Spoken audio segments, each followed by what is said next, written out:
perang itu baru saja meluas ke seluruh penjuru Rusia. Kemarin setelah peringatan publik kepada Putin, serangan drone Ukraina besar-besaran mencapai Moskow, Crimea, dan Siberia, menghantam jauh ke wilayah Rusia. Lebih dari 130 drone Ukraina memasuki wilayah udara Rusia, membuat kota-kota seperti Moskow tidak bisa tidur selama lebih dari 5 jam. Kehancuran terjadi secara sistematis. Ukraina menghantam kilang minyak, depot bahan bakar, pangkalan militer, dan masih banyak lagi.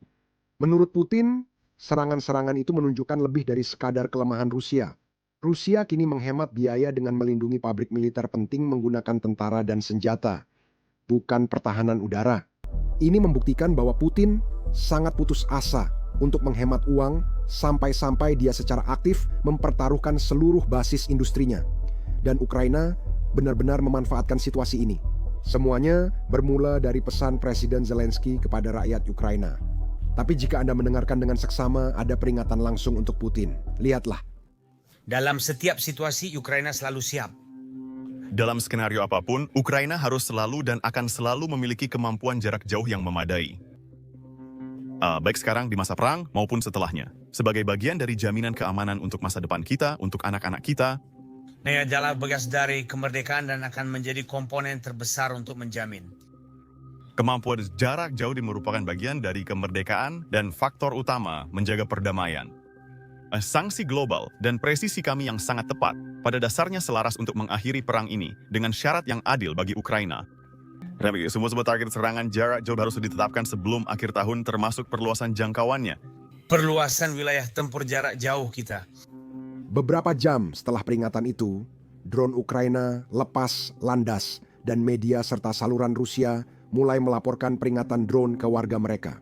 Lintasan serangan awal dapat Anda lihat di layar sekarang. Lebih dari 130 drone masuk wilayah udara Rusia, beberapa menuju Moskow, Crimea, dan Siberia. Bandara Rusia ditutup, kilang harus tutup, dan kota-kota di Rusia sulit tidur. Sekarang, tentu saja, menurut pejabat Rusia, semua drone berhasil dijatuhkan. Tapi seperti yang kalian tahu sekarang, puing-puing drone Ukraina, itu adalah hal yang berbahaya. Jadi mari kita lihat kerusakan seperti apa yang disebabkan oleh puing-puing ini. Mari kita mulai dengan pabrik kimia Strapol. Pabrik ini penting bagi militer Rusia, itulah sebabnya drone Ukraina menyerang mereka. Sekarang kita punya rekaman serangan itu dan bukan saya yang akan menceritakannya, melainkan warga Rusia yang melihat seluruh serangan itu dengan mata kepala sendiri. Silakan lihat. Diam. Ya sebaiknya kau putar kameranya supaya kelihatan kalau mereka menjatuhkannya. Oh, mereka terbang. Ya, kameranya memang jelek.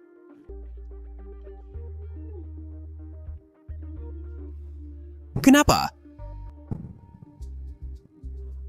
Ambil. Kabum, sial. Lihat asapnya. Mereka kena. Mereka menembak ke arah itu. Mereka menembakkan air. Lihat, mereka menembak ke arah pabrik. Pabrik petrokimia ini berjarak sekitar 700 km dari perbatasan Ukraina. Yang paling parah, ini adalah bagian dari grup Lukoil, perusahaan yang sama yang baru saja diberi sanksi oleh Presiden Trump. Sanksi tersebut memaksa manajemen Lukoil menjual aset luar negeri mereka. Kini, sanksi Ukraina membuat perusahaan itu tak bisa beroperasi di Rusia. Saya mulai merasa kasihan pada orang-orang ini. Sekarang, menurut penduduk di daerah tersebut, ada beberapa ledakan dan kami juga dapat mengonfirmasi hal ini dari rekaman yang menunjukkan kebakaran besar setelahnya. Sekarang, ini adalah pabrik yang penting. Ini adalah produsen utama polietilena dan polipropilena. Sekarang, saya bukanlah seorang pengusaha kimia seperti Walter White. Jadi alasan saya membagikan nama-nama ini kepada kalian karena ini adalah bahan kimia atau komponen yang penting untuk militer Rusia. Plastik ini murah, sederhana, serbaguna, serta tahan cuaca dan bahan kimia. Itulah sebabnya militer Rusia memanfaatkannya untuk pelindung balistik, helm, tali, kantong bahan bakar, jaring kamuflase, pipa, dan kemasan. Saya yakin masih ada beberapa hal yang terlewat, tapi bisa dibilang plastik ini ada di mana-mana. Itu berarti militer Rusia membutuhkan banyak sekali plastik ini. Dan itulah alasan Ukraina menyerang pabrik yang memproduksinya. Sekarang kita tahu dengan pasti ada kerusakan karena kita bisa melihatnya di rekaman. Kita tidak tahu seberapa besar kerusakannya. Disinilah penting untuk menekankan hal ini. Drone tidak berdampak seperti rudal. Dalam beberapa hari, kita akan tahu seberapa besar kerusakan dan dampaknya pada tentara Rusia di garis depan. Membahas militer Rusia, mari pindah ke Crimea. Karena Ukraina di sana menargetkan tidak hanya kilang minyak dan pabrik kimia, tapi juga pangkalan militer Rusia. Di Crimea yang diduduki, pasukan Ukraina menghancurkan sistem pertahanan udara Panzer S-2 senilai 20 juta dolar. Pada malam yang sama, Rusia juga kehilangan 2 stasiun radar lain. Ini akan memudahkan drone Ukraina keluar masuk dengan leluasa. Selain itu, pasukan Ukraina juga telah menyerang pembangkit listrik tenaga panas lokal di Simarpol. Di desa Verdix terjadi kebakaran lain di depo minyak Atan. Saya yakin beberapa dari kalian masih ingat nama ini. Ukraina telah menyerang depo ini pada 17 Oktober sekitar 2 minggu lalu. Dan kebakarannya sangat besar hingga terlihat dari luar angkasa. Saat pasukan Rusia memadamkan kebakaran, Ukraina kembali menyalakannya dengan menyerang fasilitas yang sama.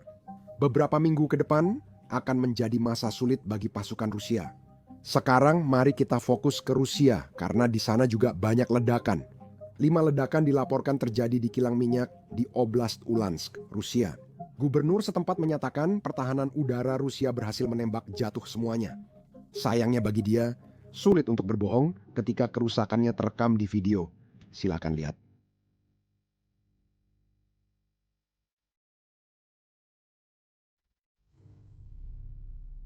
Selain itu, kami mempelajari sesuatu yang menarik dalam baku tembak yang terjadi antara tentara Rusia dan drone Ukraina ini. Perhatikan klip di layar Anda. Lihat pertahanan udara Rusia mencoba menjatuhkan drone.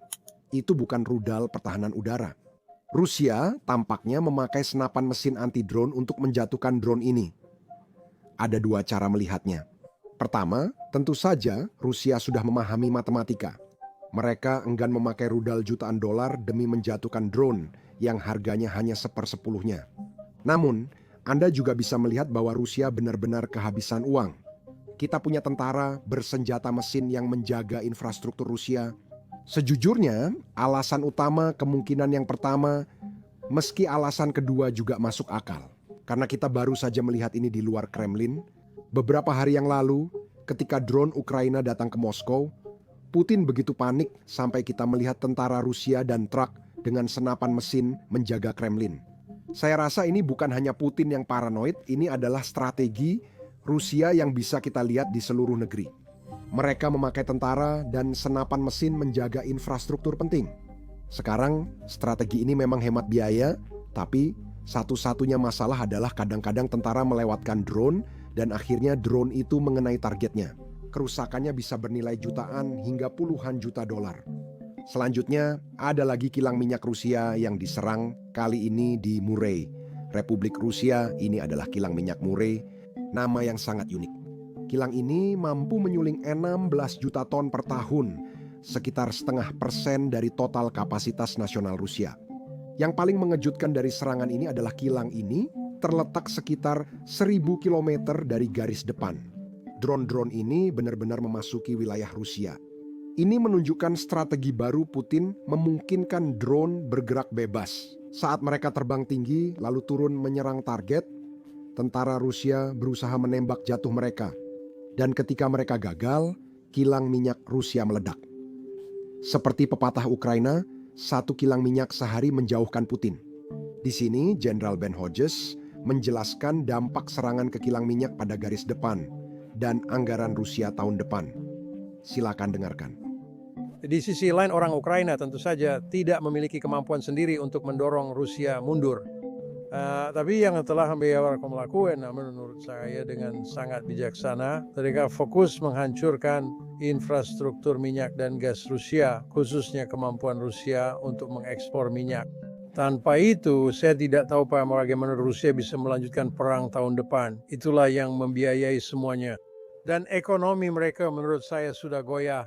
Dan jika Ukraina mampu terus menyerang ini, bukan lihat pabrik bensin mobil Rusia saya tidak peduli. Saya senang melihat mereka menderita. Tapi yang benar-benar penting untuk perang ini dalam menghancurkan kemampuan mereka mengekspor minyak.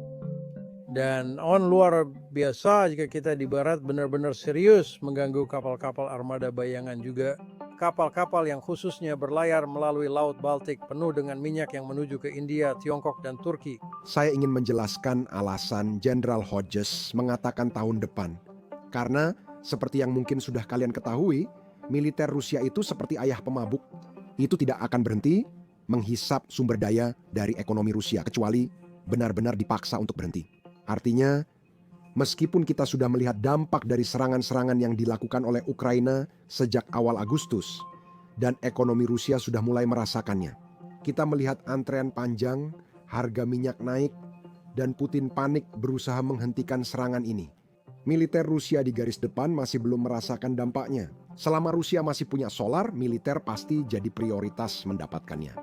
Jadi kecuali Rusia benar-benar kehabisan solar, kita tidak akan melihat banyak perubahan di garis depan. Kendaraan tidak akan kehabisan bahan bakar di garis depan. Namun bila serangan ini terus berlanjut dan kekurangannya menyebar di seluruh sistem Rusia, pada akhirnya akan mempengaruhi militer Rusia. Dan kemungkinan besar hal ini akan terjadi tahun depan. Tapi itu tidak berarti serangan-serangan ini tidak berdampak pada Rusia. Karena kita telah melihat perekonomian yang sedang kesulitan, kita telah melihat bank sentral membicarakan tentang bagaimana inflasi melonjak sangat tinggi. Kehabisan bensin di masyarakat dan stasiun pengisian bahan bakar umum tetap mempengaruhi perhitungan Putin soal berapa lama ia bisa melanjutkan perang ini. Ini jelas hal baik. Jika Ukraina terus serang kilang ini, dampaknya akan segera terlihat di garis depan. Dan tentu saja, serangan yang dilakukan Ukraina tidak hanya terjadi di belakang garis di dalam Rusia. Hal yang sama juga terjadi di garis depan, di mana pasukan Ukraina menggunakan drone untuk pada dasarnya menghentikan kemajuan Rusia. Berikut salah satu contohnya. Ini adalah cuplikan yang sedang Anda lihat yang sebenarnya dipublikasikan oleh Rusia. Dalam cuplikan tersebut, Anda bisa melihat Rusia memamerkan pasukan mereka yang memasuki kota Mironhar. Nah, ini juga merupakan sesuatu yang dikonfirmasi oleh pasukan Ukraina. Lalu mereka dengan cepat menarik kembali konfirmasi tersebut. Hanya beberapa jam setelah cuplikan Rusia dipublikasikan, pasukan Ukraina merilis cuplikan mereka sendiri yang menunjukkan mereka menghadapi kelompok Rusia di kota itu. Lihatlah.